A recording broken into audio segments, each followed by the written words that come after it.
Kevin might be interesting. Okay, let's talk to Kevin in New York. Kevin, you're live with Eric and Jim. Hey, We're we're we're hey, we're backing up against a wall at 3 for Atheist Vanguard, and we do have to take other callers. So I hate to be, pushing through, but I want to make sure that we have time to talk to you and about what you want to talk about. okay. All right. Thank you for that. Well, I wanted to get into why I believe that there's a soul. Okay. Well, first of all, I mean, I also wanted to ask you guys why it is the way that you think that it is, because with the vast array of information that we can take in today, we're able to see and read about or whatever other people's testimony and what they've experienced. Mm-hmm. But what having to do with the soul and the atheist opinion, but I don't want to try to build a straw man, but correct me if I'm wrong, but that there isn't a soul, and that all these testimonies that are out there are people having auditory or visual hallucinations, because Sure. I'll actually agree with you. People do have auditory and visual hallucinations, and I think they have it a whole lot more than our society recognizes. That said, there's a little bit more to it, and I want to give you an example to try and help illustrate that. I remember reading a news article, and I would love for people in the live chat and in the comments to help link this. But I read about a cancer research institute that had developed what they considered to be a cure for cancer, right? Upon investigation, it turns out that there was a really high mortality rate, that it was atrocious. But what they were doing is they were doing something called counting the hits and ignoring the misses. Right? What they were doing was, everyone who survived, they had them write a testimony. And when you went to their website or you looked them up, you would see this mountain of testimonies. The problem is, we have no way of knowing how many those are out of. We don't know whether or not it was cherry picked. And if we look at near-death experiences, right, which is, I think, what you're pointing towards, is it? I don't want to assume. Yes. Yeah, when we're talking about near-death experiences, there is a rational explanation for most of it. That's what happens when your brain gets deprived of oxygen, and those are the kinds of things that happen as you are losing consciousness and dying. The process of dying is that, and your imagination fills in a lot, especially after the fact. And curiously, if you were to hear about near-death experiences, it seems to match their already preconditioned beliefs. So if you have a Christian, they're going to see heaven. But if you have a non-Christian who believes in another thing that happens after death, they think they saw that other thing as well. Because of that, we now have a mix of things. We have potentially counting the hits and ignoring the misses. By the way, that Cancer Institute moved to another country and are still doing it. They're still taking desperate people who are dying, and it's really atrocious. How do we get away from that? You're pointing at anecdotal evidence, right? Those personal testimonies. What I'm saying is, how do we determine whether or not that's a reliable sample? Well, people can take this as whatever they want and don't necessarily have to follow the Christian example, because yes, I've heard that too, that when people procedurally have near-death experiences, that they see whatever God or religion that they fell under during their lifetime.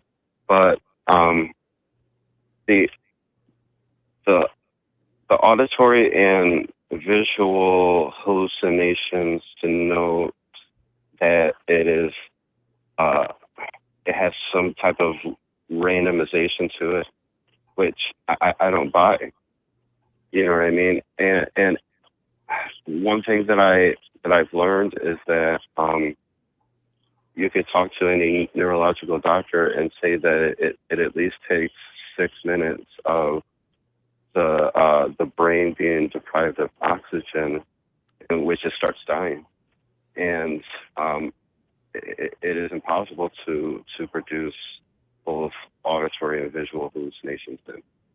Not true. So I can tell you I've experienced auditory and hallucinations well before 6 minutes. Mm-hmm. I mean, I was taking drugs, but that's still proof of concept.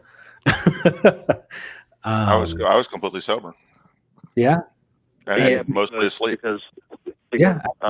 This is a process, you know what I mean? And you know, those under the 6 minutes, your body is going through the process of dying, but not yet dead. And that's when your brain starts acting in strange ways. And so the question is, really, is there a ghost in the machine?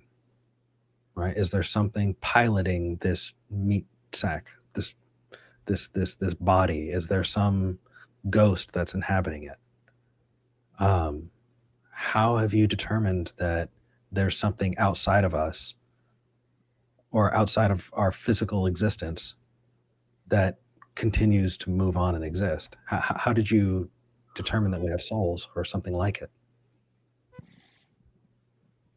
Well, because it's a very good idea to go about this with a skeptical mind, but because of the testimonies that people have, it's a mistake to dismiss all of them. So let me ask you this. If somebody comes up to you and says they spoke to someone you know is dead because you watched them die and bury them, should you take that as true, or should you dismiss it? And more importantly, how would you go about determining whether that person actually experienced talk to the dead person after they were dead? How would you go about determining either position was true, either that he did in fact do that or that he did not? How would you go about determining that is true? Or false? Well, that gets into a lot of things. I would dismiss them telling me that, because I would know that I'd have to locally be there. They'd have to reproduce what they experienced, so I could experience it in the exact same way. Okay. So let me ask you this. Let me ask you this. Let's say it's 1,000 people. Yeah. Let's say it's 1,000 people. Same story. Now, how do you determine? Do you now believe them because there's 1,000 of them? Same story, same situation. The only difference is instead of one person telling you this, it's 1,000 people. That's only if their stories have consistency to it. They're consistent. Yes. What does the number have to do with whether or not the number of people who accept a story is true? What does that have to do with the story actually being true?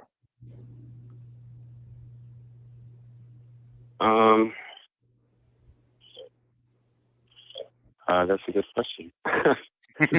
That's a very good question. Well, because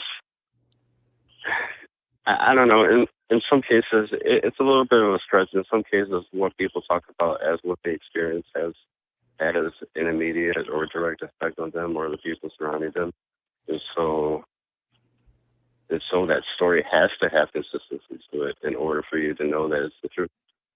But what does a consistent story have to do with the story being true?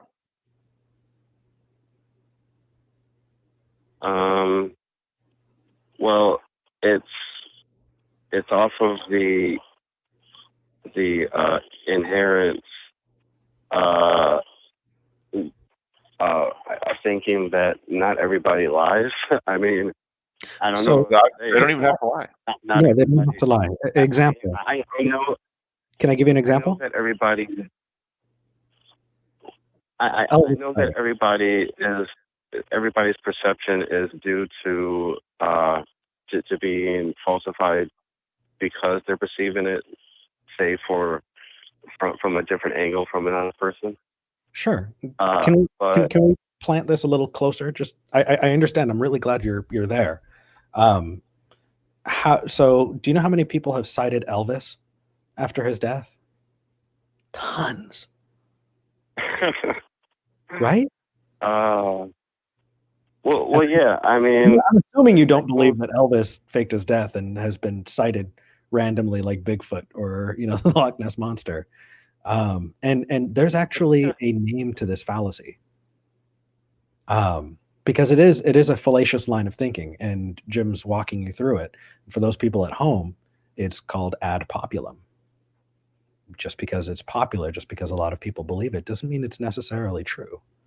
And just being religious it's not just a religious thing, it's a human thing. We thought the same about the ether in science and humors. There are so many things that we have mistook to be true. The teachings of Galen on medical history and knowledge of the human body.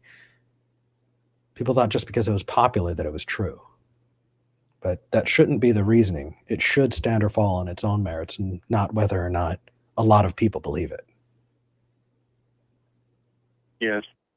Well, yeah, definitely. Awesome. Well, I mean, I'm a believer because things in the Bible, especially the people that were listed in there.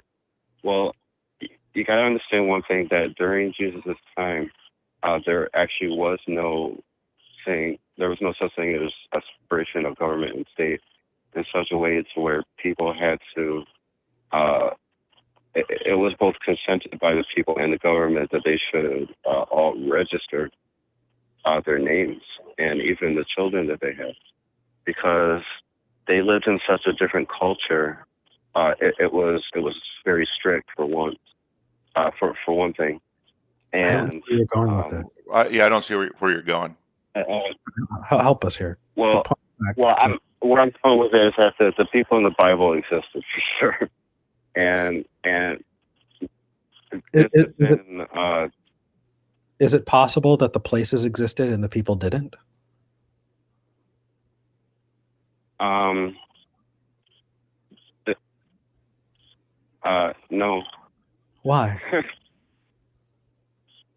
Is it possible that the places existed and the people didn't? Yeah, the people depicted in the stories. Is it possible that they Uh, existed and didn't do all of the things that were said to have been done to them?